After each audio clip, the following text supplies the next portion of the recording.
નમસ્કાર મિત્રો, અમારી ચેનલ લીલા જેસલમાં તમારું સ્વાગત છે। આજે આપણે શીખીશું સરસ મજાના સિંગના લાડુ બનાવવાની રેસીપી પસંદ આવે તો વિડીયોને લાઈક કરો અને અમારી ચેનલને સબસ્ક્રાઈબ કરવાનું ભૂલશો નહીં। તો સિંગના લાડુ બનાવવા માટે મેં અહીં લીધા છે 200 ગ્રામ કાચા સિંગદાણા, 200 ગ્રામ ગોળ, જેટલા ગ્રામ સિંગદાણા છે એટલા જ ગ્રામ ગોળ છે।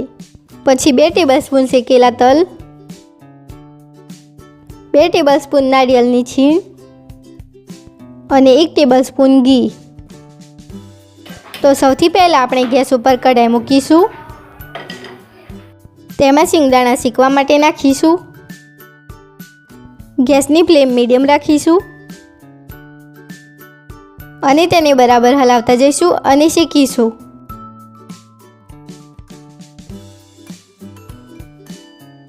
તો આપણા સિંગદાણા બરાબર શેકાઈ ગયા છે। હવે ગેસ ઓફ કરીશું, તેને નીચે ઉતારી લઈએ। હવે સિંગદાણા ઠંડા થાય એટલે તેના છોતરા હટાવી લઈશું।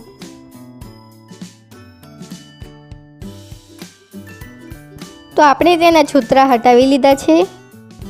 હવે આપણે તેને કોર્સલી ગ્રાઇન્ડ કરીશું।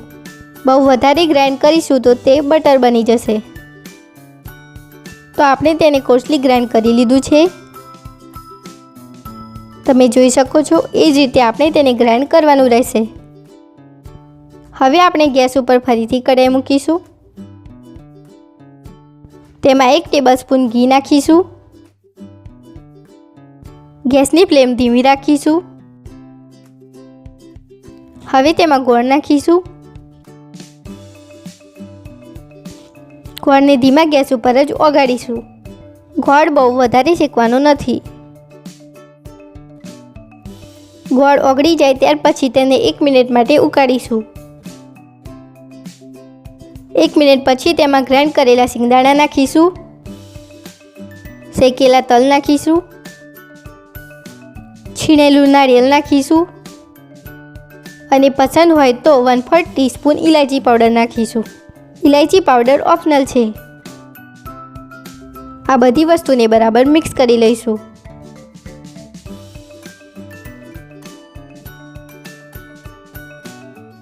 તો આપણે તેને બરાબર મિક્સ કરી લીધું છે। હવે ગેસ ઓફ કરીશું, તેને નીચે ઉતારી લઈએ। હવે મિશ્રણ થોડું ગરમ હોય ત્યારે જ આપણે તેના લાડુ બનાવીશું। આ રીતે આપણે તેના મીડિયમ સાઇઝના લાડુ બનાવીશું। જેમ મિશ્રણ ઠંડુ થશે તેમ લાડવા બનાવવાનું અઘરું પડશે।